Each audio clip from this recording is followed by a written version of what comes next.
Ambassador Lisa Carter stepped through the massive airlock doors of Nexus Prime, the Galactic Council's main station, that floated in neutral space between 12 different star systems. The station was enormous, bigger than any human city, with curved walls that seemed to stretch forever, and strange blue lights that hummed with alien energy. She carried a simple briefcase containing Earth's formal application for membership in the Galactic Council, something humanity had worked toward for 3 years since first contact.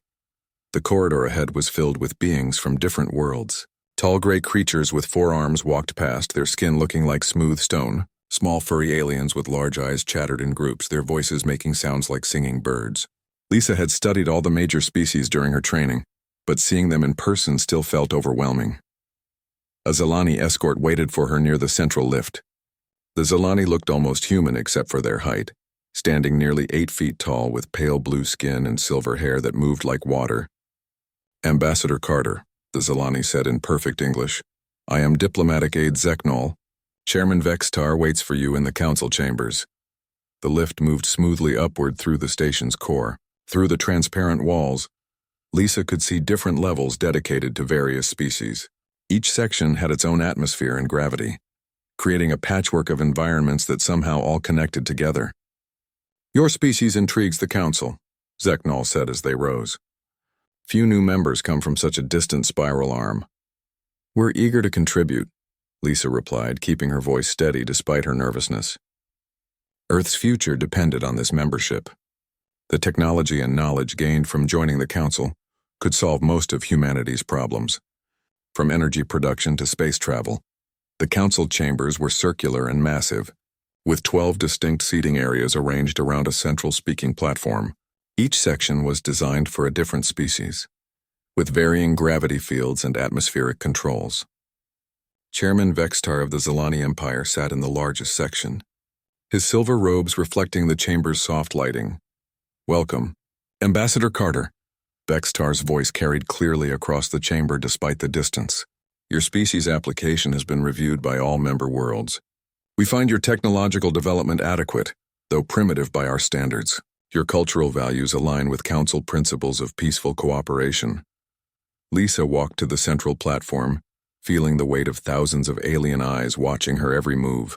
Representatives from 12 species filled the chamber, some looking curious, others appearing bored.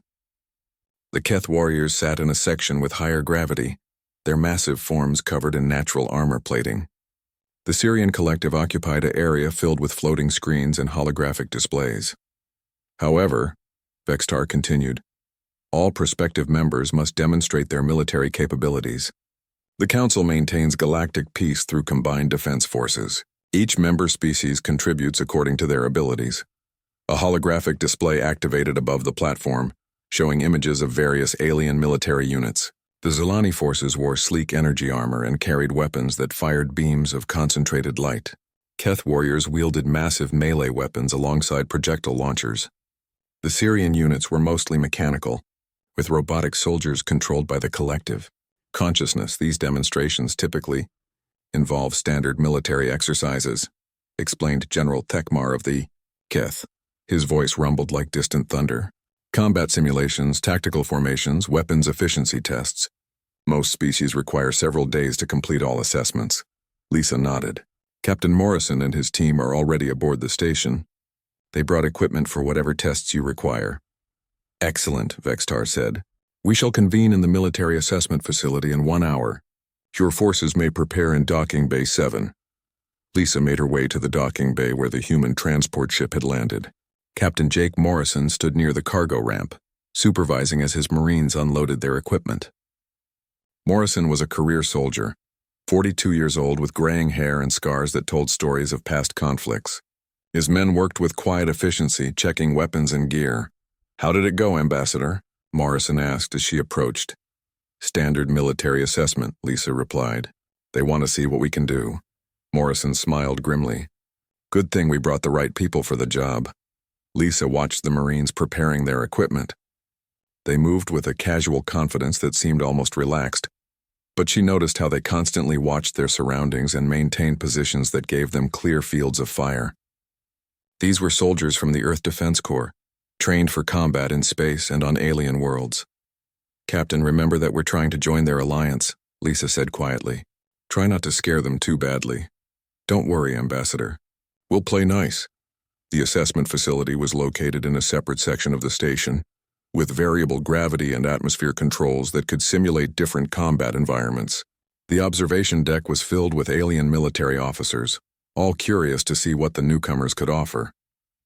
Morrison's team consisted of 12 Marines, all volunteers from different units. Sergeant Amy Collins had served in 3 different conflict zones and specialized in urban combat. Corporal Rick Torres was an expert marksman who could hit targets at impossible ranges. Private Danny Kim was barely 20, but had already earned commendations for bravery under fire. The first test was simple weapon accuracy. Each species demonstrated their standard firearms against moving targets. The Zalani energy weapons left clean holes through metal plates. Keth projectile launchers destroyed targets completely. Syrian mechanical units achieved perfect precision, but seemed slow to acquire new targets. When Morrison's turn came, he nodded to Torres. The corporal raised his rifle, a simple projectile weapon that looked primitive compared to the alien technology. The targets began moving in complex patterns faster than previous demonstrations. Torres tracked them smoothly, his breathing steady and controlled. 12 shots, 12 hits, all in vital zones that would have immediately stopped any living target. The alien observers murmured among themselves. The human weapon was clearly less advanced, but the accuracy was impressive. More importantly, Torres had adapted to the increased speed without any apparent difficulty. The second test involved tactical movement, a simulated urban environment with multiple objectives and hostile targets. Most species use standard formations, with clear command structures and predictable advance patterns. Morrison's Marines spread out immediately, using cover and concealment in ways that surprised the observers. They communicated through hand signals and seemed to anticipate each other's movements.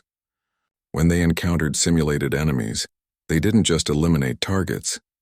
They flanked positions and used suppressive fire to control entire areas. Sergeant Collins led half the team through a complex building clearance, moving room by room with a fluid precision that made it look easy.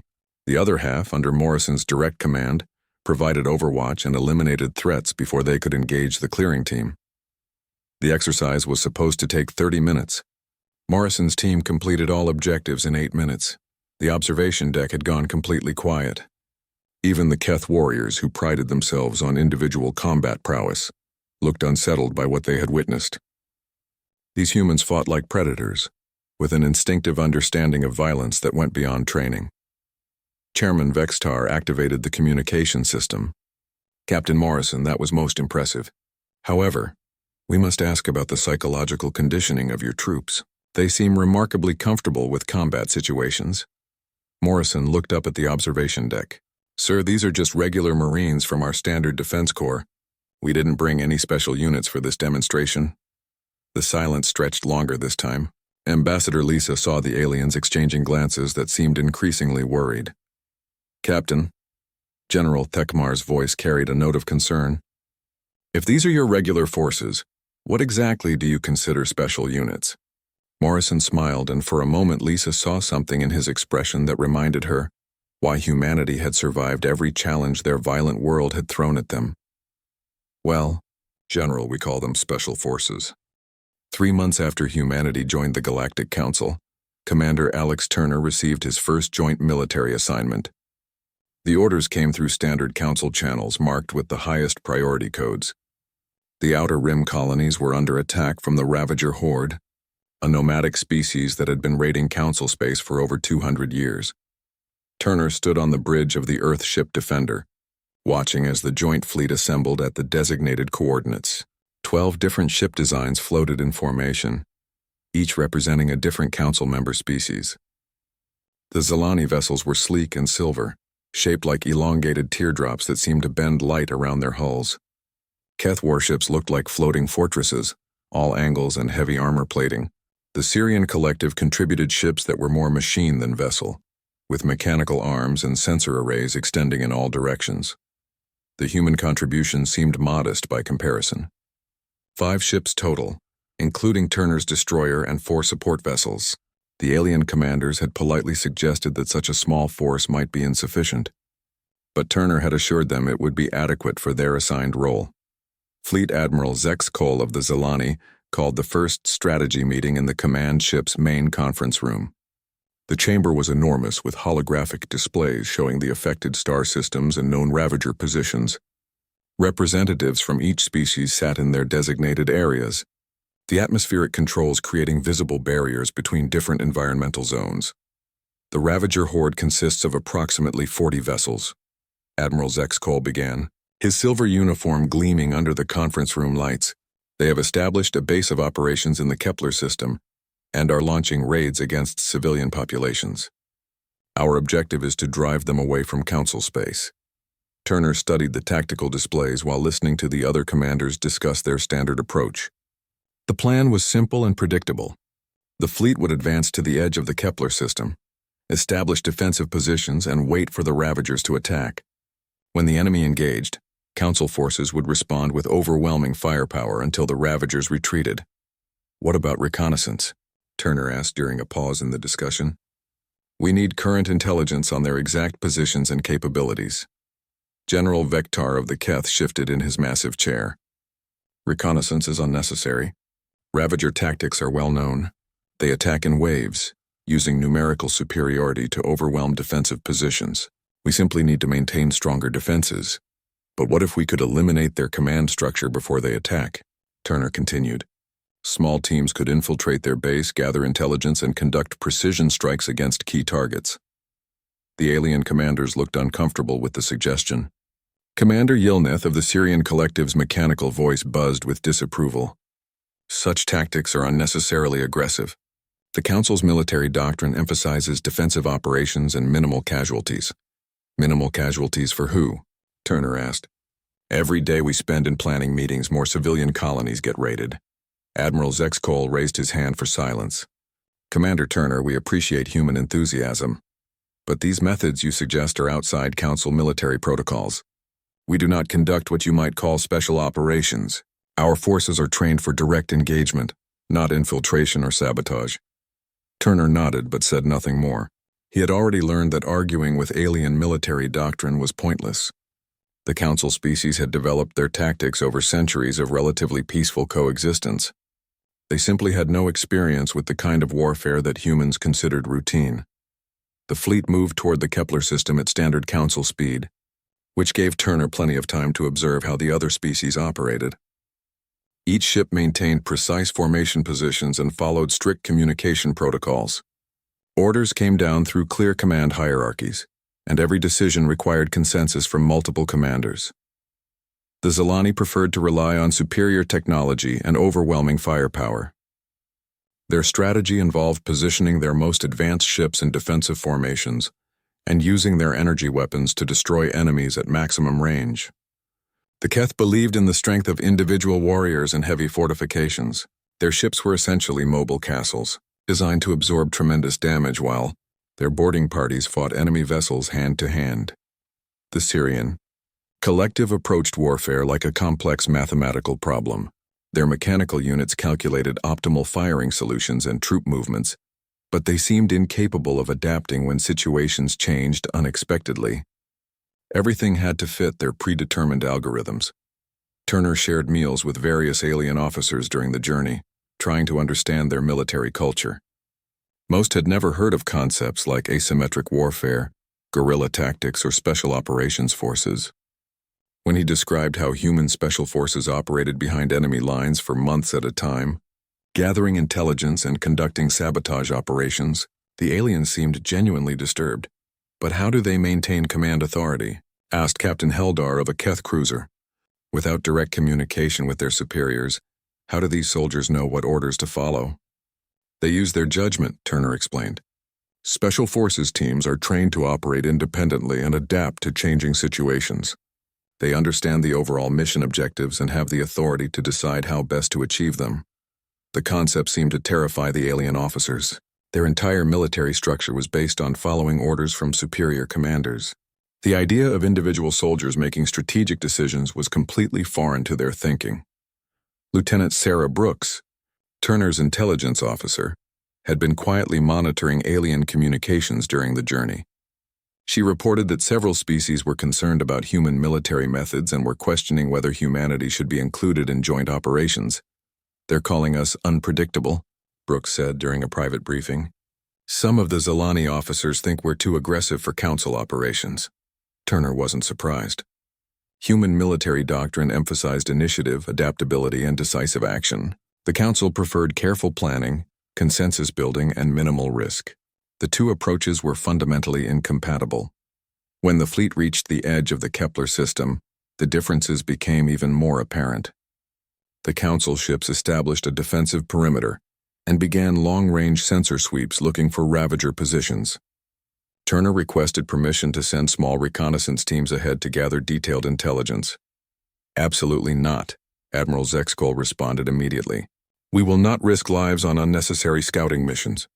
Our sensors will provide adequate information." But the Council sensors were designed for peaceful exploration, not military reconnaissance. They could detect large ship movements but missed smaller vessels and failed to identify defensive positions or troop concentrations. When the first Ravager attack came, the Council forces were caught completely off guard. The enemy appeared without warning, using small, fast ships to harass the larger Council vessels. Instead of the expected frontal assault, the Ravagers used hit-and-run tactics, striking quickly and disappearing before the Council forces could respond effectively. Their ships were crude but maneuverable, and their crews showed no fear of death. Turner watched the battle unfold with growing frustration. The Council ships fired their advanced weapons at empty space while Ravager fighters danced around them, hitting vital systems and withdrawing before retaliation could arrive. The alien commanders followed their doctrine perfectly, but their doctrine was failing. "Request permission to engage," Turner said over the command channel. "Negative," Admiral Zexkol replied. "Maintain defensive positions. The enemy will exhaust themselves against our shields." But the Ravagers weren't exhausting themselves. They were learning the Council's response patterns and exploiting weaknesses in their formations. Within hours, 2 Council ships had suffered serious damage and the fleet was being slowly picked apart. Turner made a command decision that would change everything. Without waiting for permission, he ordered his ships to break formation and engage the enemy directly. The human vessels moved with sudden speed and agility, abandoning the rigid defensive positions to hunt the Ravager fighters. The difference was immediate and shocking. Human ships didn't wait for the enemy to attack. They pursued Ravager vessels into asteroid fields and nebula clouds, using superior tactics and crew training to eliminate targets that the Council forces couldn't even find. Turner's Marines launched boarding actions against damaged enemy ships, gathering intelligence and prisoners. Within 6 hours, the human ships had destroyed 15 Ravager vessels and captured 3 more. The remaining enemy forces retreated in confusion, unable to cope with human tactics that seemed to come from nowhere. The Council fleet commanders watched in stunned silence as Turner's small force accomplished more in one day than their previous operations had achieved in months. But their shock wasn't from admiration. It was from fear. Admiral Zexkol's voice was carefully controlled when he called Turner for a private communication. "Commander, your actions today were effective but highly irregular. The Council will need to review these tactics. The success against the Ravagers brought unexpected consequences for humanity's place in the Galactic Council. What should have been a celebration became a series of closed-door meetings, where alien species expressed growing concerns about human military methods." Ambassador Lisa Carter found herself defending her people's actions while trying to understand why victory had created so much fear. Dr. Susan Walsh arrived at Nexus Prime 2 weeks after the Kepler system operation. As Earth's leading xenopsychologist, she had been studying alien culture since first contact, but this was her first opportunity to work directly with multiple species in their own environment. The Council had requested cultural exchange sessions to better understand human military psychology. The first session took place in a neutral conference room with representatives from 6 different species.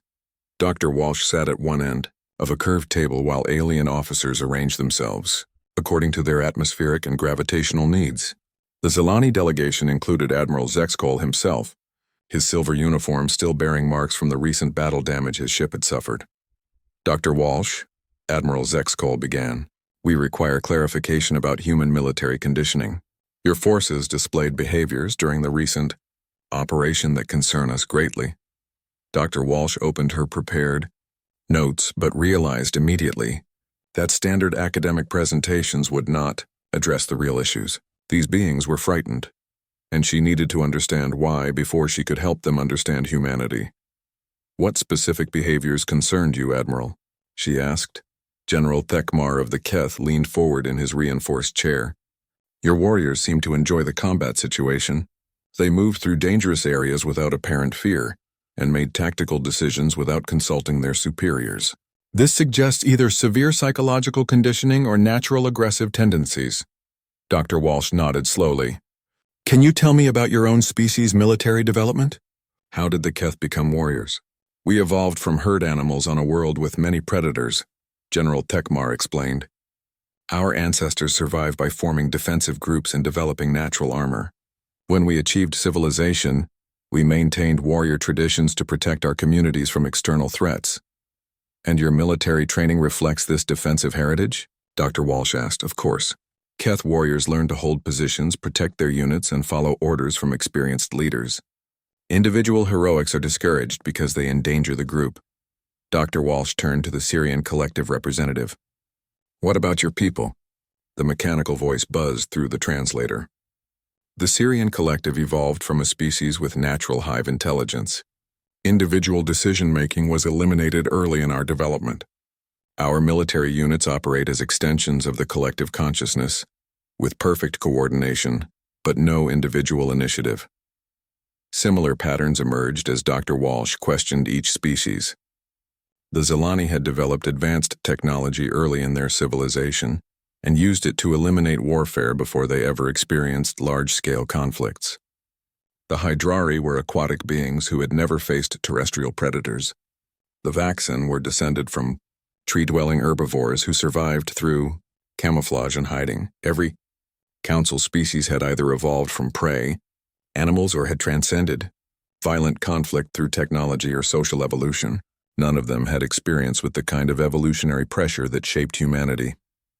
"Now let me explain human development," Dr. Walsh said, activating a holographic display that showed Earth's surface.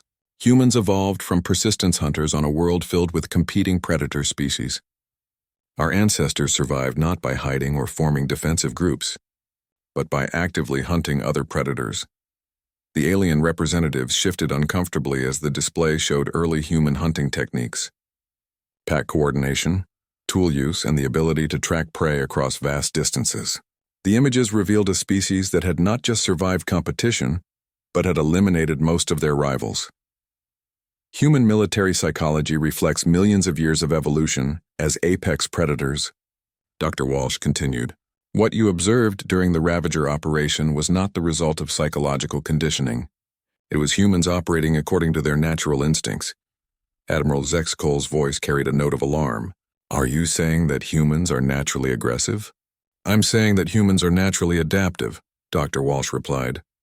"Our species learned to survive by understanding threats, developing countermeasures, and taking decisive action when necessary. These traits made us effective hunters and later made us effective at warfare." She changed the display to show human military history. Images of ancient battles, medieval sieges, and modern conflicts filled the air above the conference table. The alien representatives became increasingly disturbed as the presentation continued. "Your species has engaged in continuous warfare for its entire recorded history," observed Commander Yilneth of the Syrian Collective. "The casualty figures you show are incomprehensible. How did your civilization survive such destruction?" "Because we learned from every conflict," Dr. Walsh explained. "Each war taught us new techniques, better strategies, and more effective ways to protect our people. Human military development represents thousands of years of constant adaptation and improvement." The presentation moved to more recent human conflicts, world wars that involved entire continents, with casualty figures that made the alien representatives physically recoil. Technologies of destruction that could eliminate entire cities in moments. Strategic doctrines that assumed total warfare as the natural state of serious conflict.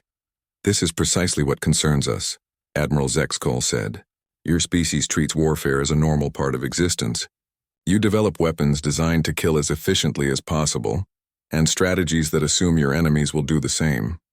Because that's exactly what our enemies have always done, Dr. Walsh replied. Human military doctrine emphasizes overwhelming force applied decisively because we understand that limited conflicts tend to become unlimited conflicts. It's better to end a war quickly than to let it drag on for years. The concept seemed to horrify the alien officers. Their entire approach to conflict was based on limitation, restraint, and gradual escalation. The idea of immediately applying maximum force to achieve decisive victory went against everything they had learned about civilized behavior. Captain Melkor of the Hydrari delegation spoke for the first time. Doctor, you describe your species as if violence is natural and inevitable. How can such beings be trusted with advanced technology or membership in a peaceful alliance? Dr. Walsh had anticipated this question, because humans also developed something that most predator species never achieve. We learn to cooperate with former enemies and to restrain our capabilities when restraint serves our interests. She changed the display to show human cultural development. The gradual expansion of human tribal cooperation from family groups to nations to global civilization, the development of laws, ethics, and international agreements that limited warfare, even as weapons became more destructive. Human military capability exists alongside human moral development, she explained. We understand the costs of warfare better than any species that has never experienced it. That's why human forces emphasize protection of civilians, minimization of casualties, and rapid conclusion of conflicts. General Thekmar rumbled thoughtfully. You suggest that your violent nature is balanced by your understanding of violence. Exactly, Dr. Walsh said. Humans know what warfare really means because we've lived with it for our entire history. We develop devastating capabilities precisely because we want to avoid having to use them. The session ended with more questions than answers. The alien representatives left clearly disturbed by what they had learned, but beginning to understand that human military psychology was more complex than simple aggression. Over the following days, Dr. Walsh conducted individual meetings with officers from each species. The conversations revealed that their concerns went beyond human military capabilities. They were beginning to realize that humanity represented a fundamental shift in the balance of galactic power. The Council had maintained peace for thousands of years through careful negotiation and limited conflicts that never threatened the existence of any member species. Human participation introduced the possibility of wars that could actually be won or lost decisively, conflicts where survival itself might be at stake. The final revelation came during a private meeting with Chairman Vextar himself. The Zilani leader listened to Dr. Walsh's explanations with growing understanding and growing fear. Doctor, we now comprehend why your regular forces performed so effectively against the Ravagers, Vextar said. But this raises a more troubling question. If your standard military represents such capability, what exactly are these special forces that your people mention? Dr. Walsh looked at the chairman for a long moment before answering. Special forces are soldiers who operate in situations where regular military units cannot function. They work alone or in small teams, often without communication or support, in environments that would break the morale of conventional troops. They are psychologically conditioned to function effectively under conditions that most humans would find unbearable. The silence in. The emergency alert reached every council world simultaneously, carrying priority codes that had not been used in over 800 years. Ambassador Lisa Carter was awakened in her quarters aboard, Nexus primed by the harsh sound of alarms that meant only one thing. The galaxy faced an extinction-level threat. The emergency session convened within hours, with representatives from all 12 member species gathering in the main council chamber. Chairman Vexitar's usual calm demeanor had been replaced by barely controlled panic as he activated the central holographic display. What appeared above the platform made even the veteran alien leaders gasp in horror. The images showed a fleet unlike anything in council records. Massive biomechanical ships that seemed to be part machine and part living organism stretched across entire star systems. Their hulls pulsed with organic rhythms while mechanical weapons arrays extended like metallic tentacles. These were the Devourers, and they had come from beyond the galactic rim with only one purpose: consumption. The outer monitoring stations detected them 3 days ago, Chairman Vextar announced, his voice strained with exhaustion. They move faster than any known technology should allow. Initial projections suggest they will reach the first inhabited systems within 2 weeks. Admiral Zexkol stood to address the assembly.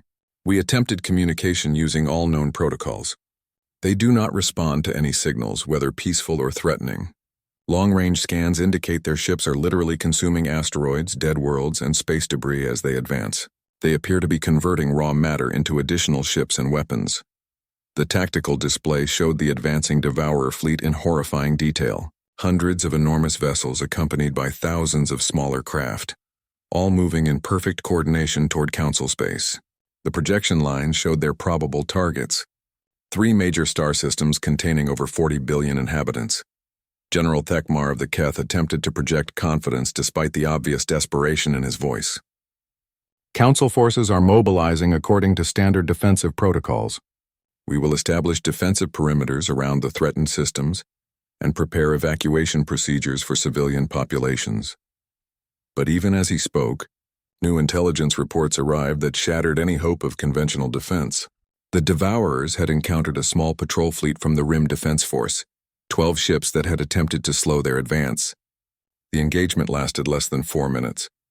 When it ended, the Council ships were gone and the Devourer fleet had grown larger. Lisa Carter requested permission to speak, something that was highly irregular during emergency sessions. Chairman Vextar hesitated but eventually recognized her. Ambassador Carter, while we appreciate human concern, this situation requires immediate action from our experienced military leaders.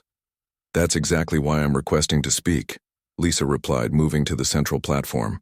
With respect, Chairman, your experienced military leaders are planning to fight an enemy that cannot be fought using Council doctrine. The chamber erupted in angry voices from multiple species. The suggestion that Council military doctrine was inadequate bordered on insult, especially during a crisis of this magnitude. But Lisa continued despite the protests. The Devourers are not a conventional military force, she said, raising her voice above the commotion. They don't want territory or resources in the way we understand those terms. They want to consume everything in their path and convert it into more of themselves. You cannot negotiate with them, you cannot deter them, and you cannot defeat them with defensive actions. Admiral Zexkol's response carried obvious irritation. And what would humans suggest? Your species has been Council members for only a few months. What possible insight could you offer about threats that predate your civilization? Lisa activated her personal communicator. General Phillips, please join us in the Council chamber. The doors opened to admit a human military officer who looked nothing like the previous Council visitors. General Roy Phillips was 63 years old with gray hair and scars that spoke of personal combat experience. His uniform was simple and practical, without the decorative elements that marked most alien military dress. But his presence filled the chamber with an authority that made even the massive Keth representatives take notice. General Phillips, Lisa announced, is the commander of Earth's Strategic Defense Command. He oversees all human military operations beyond our solar system. General Phillips walked to the central platform and studied the tactical displays for several minutes before speaking. When he finally addressed the assembly, his voice was quiet, but carried the weight of absolute certainty. Your defensive strategy will fail, he said simply. The Devourers are not trying to conquer territory. They are trying to eliminate all life in this galaxy and convert it into resources for their expansion. Fighting them with conventional tactics is like trying to stop a wildfire by building walls. The alien representatives began protesting immediately, but Phillips continued without acknowledging their objections. You need to understand what you're really facing. This is not a military conflict. This is a war of extinction. The Devourers will not stop. They will not negotiate, and they will not retreat. They will continue consuming everything in their path until they are completely destroyed or until there is nothing left to consume. Commander Yilneth of the Syrian Collective spoke through the mechanical translator. What alternative strategy do you propose? Our combined fleets represent the most advanced military technology in the galaxy. Phillips gestured toward the tactical display. Your technology is designed for conflicts between rational opponents who share similar goals and limitations. The Devourers operate according to completely different principles. To defeat them, you need to attack their capability to reproduce and coordinate their forces. He manipulated the holographic controls, highlighting sections of the Devourer fleet. These larger vessels are not just ships. They are mobile factories that convert raw matter into new units. Destroy the factories and you stop their expansion. These communication nodes coordinate their movements across vast distances. Eliminate the nodes and you fragment their forces into manageable pieces. And how exactly do you propose to accomplish this? General Thekmar demanded. Those targets are located deep within their formation, protected by hundreds of escort vessels. Philip smiled grimly. With special operations forces conducting deep penetration missions behind enemy lines. The chamber fell silent. The concept of sending small teams into the heart of an enemy fleet was so far outside Council military thinking that most representatives could not even process the suggestion. General, Chairman Vextar said carefully, such missions would be suicide. No force could penetrate that far into enemy territory and survive long enough to complete meaningful objectives. You're right, Phillips agreed. No Council force could accomplish these missions. But human special operations forces are trained specifically for situations where conventional military units cannot operate. He changed the display to show human force deployments around Earth. What appeared on the screens shocked the alien observers into complete silence. The ships they had seen during humanity's initial assessment represented less than 5% of Earth's actual military capacity. Hundreds of vessels filled the display, from massive battleships to small stealth craft designed for covert operations. Ground forces numbered in the millions, with specialized units trained for combat in every conceivable environment. Most disturbing of all were the Special Operations Divisions, elite units whose very existence had been kept secret from the Council until this moment. During our assessment months ago, Phillips explained, we demonstrated the capabilities of our regular defense corps. We did not mention our special forces because we believed such units would not be necessary for Council membership. The current situation has changed that calculation. Admiral Zexkol found his voice first. General, are you saying that Earth has been concealing the majority of its military strength? We weren't concealing anything, Phillips replied. We simply answered the questions you asked. You wanted to see our standard military capabilities, so we showed you our standard forces. You never asked about our special operations divisions or our strategic reserves. The implications hit the Council representatives like a physical blow. Humanity possessed military capabilities that dwarfed anything they had imagined, including elite forces trained for operations that no other species would even attempt. Chairman Vextar spoke in a voice barely above a whisper. How many of these special forces does Earth maintain? Phillips looked around the chamber at the frightened alien faces. Enough to handle the Devourer threat, but will need operational command of the counter-offensive. Council military doctrine is not compatible with the tactics required for this type of warfare. The vote was unanimous. For the first time in Council history, a member species barely 3 months old was given supreme military authority over the combined forces of 12 civilizations. The galaxy's survival now depended on capabilities that most Council members could not even comprehend. Wielded by a species they were only beginning to understand. Admiral Kate Morgan's fleet began arriving 6 hours later, and the aliens finally saw what humans called spec. Admiral Kate Morgan's flagship emerged from hyperspace at the edge of Council territory, followed by a fleet that made the alien representatives question everything they thought they knew about human military power. The Earthships that appeared were unlike anything the Council had seen before, designed not for the careful diplomatic engagements that characterized galactic warfare, but for total destruction of enemies that could not be reasoned with. The human fleet consisted of vessels built specifically for deep space operations against unknown threats. Stealth destroyers with hulls that bent sensor beams around them, assault carriers designed to launch boarding operations against hostile ships, and command vessels packed with communication systems that could coordinate operations across multiple star systems simultaneously.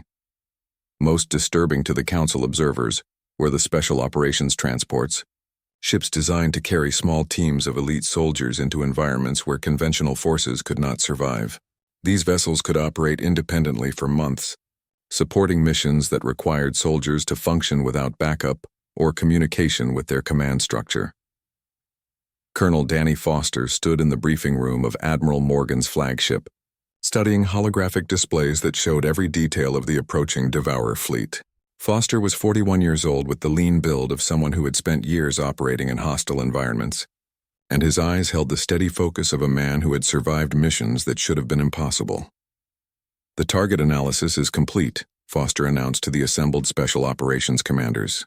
"The Devourer fleet consists of 12 primary factory ships, each capable of converting raw matter into new vessels.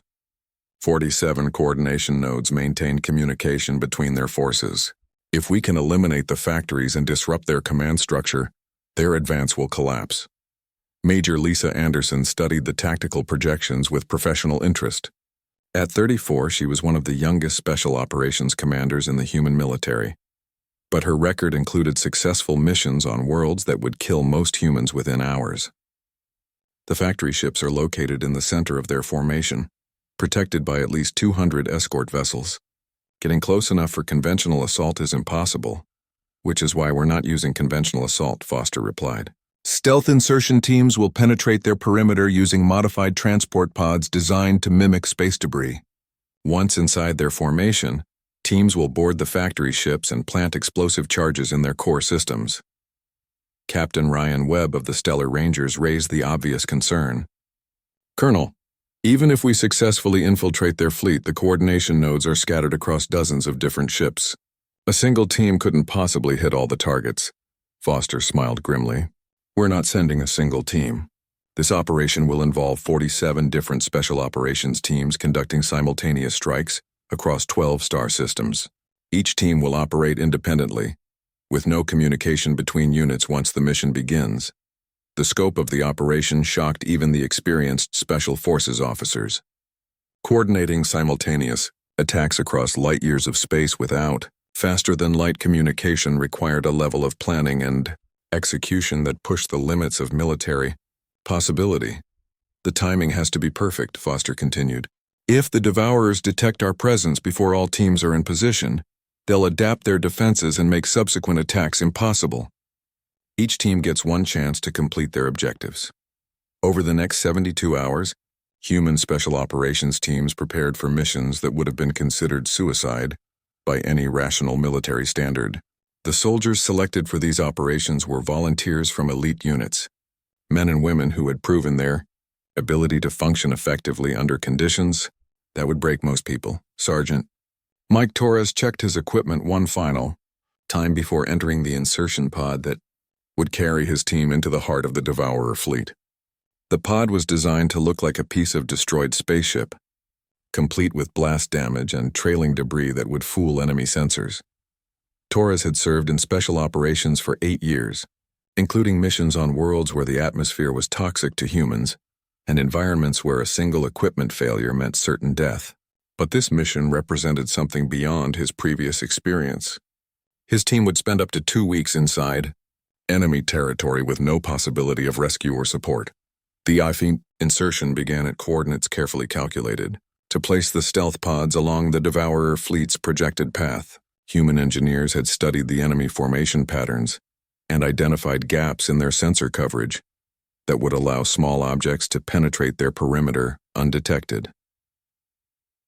For 6 days, Torres and his team drifted silently through space, their pod's life support systems operating at minimum levels to avoid detection. They watched through passive sensors as Devourer ships passed within kilometers of their position, massive biomechanical vessels that pulsed with alien life, while mechanical weapons tracked constantly for threats. The insertion succeeded beyond all expectations. 47 teams reached their designated positions within the enemy formation, each carrying enough explosives to destroy their assigned targets. The coordination nodes that controlled Devourer fleet movements came within range of human Special Operations, forces who had trained for exactly this type of mission. Torres led his team aboard their target through a maintenance shaft. That enemy engineers had never considered a security risk. The Devourers had designed their ships to resist massive external attacks, but they had no experience with infiltration by small teams of highly trained saboteurs. Moving through the enemy vessel required skills that only Special Operations forces possessed. Torres and his men had to navigate alien architecture, avoid detection by unknown security systems, and plant explosives in locations that would cause maximum damage to the ship's critical systems. The mission timeline allowed each team exactly 4 hours to complete their objectives, and Withdraw to minimum safe distance. Coordination across multiple star systems meant that every team had to finish their work at precisely the same moment. Despite operating without communication or backup support, Major Anderson's team faced the most difficult target, a factory ship protected by enhanced security measures and automated defense systems. Her soldiers had to fight their way through mechanical guards while racing against time to reach the ship's core systems. The explosives were placed with 30 seconds to spare. Anderson's team barely reached their extraction point before the charges detonated, sending shockwaves through the massive enemy vessel that began a chain reaction in its manufacturing systems. Across 12 star systems, 47 special operations teams completed their missions with precision that amazed even their own commanders. The simultaneous explosions that ripped through the Devourer fleet created exactly the effect that human strategists had calculated. Without their factory ships, the Devourers lost the ability to reproduce and expand their forces. Without their coordination nodes, individual vessels began operating independently, making tactical mistakes that allowed Council fleets to engage them effectively. The Devourer invasion collapsed within 72 hours of the special operations strikes. Their remaining forces fragmented into isolated groups that could be defeated by conventional military units, ending a threat that had seemed unstoppable.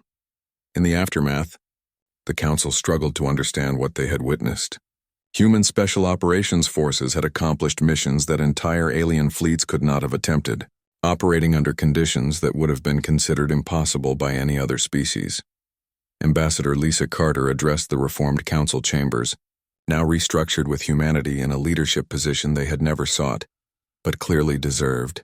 The galaxy is safe because human soldiers were willing to operate alone in enemy territory for weeks, knowing they might never return home. They succeeded because they understood that sometimes overwhelming force applied decisively can prevent much larger conflicts. Chairman Vextar spoke for all the alien species when he finally understood the true significance of what humans called special forces. Ambassador, we now comprehend that what your people consider routine military operations exist far beyond our ability to even imagine.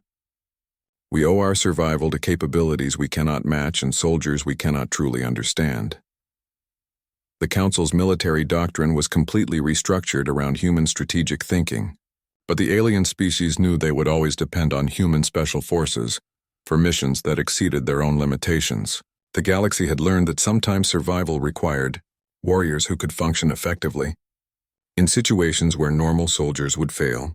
What humans casually called special forces represented military capability so far beyond galactic norms that even Earth's regular army had been enough to frighten the Council. Their elite units existed on a level that other species could not comprehend, making humanity the galaxy's reluctant but necessary guardians against threats too extreme for conventional response. The galaxy was safer, but the other species would always remember that their continued existence depended on the restraint and goodwill of a species whose military kappa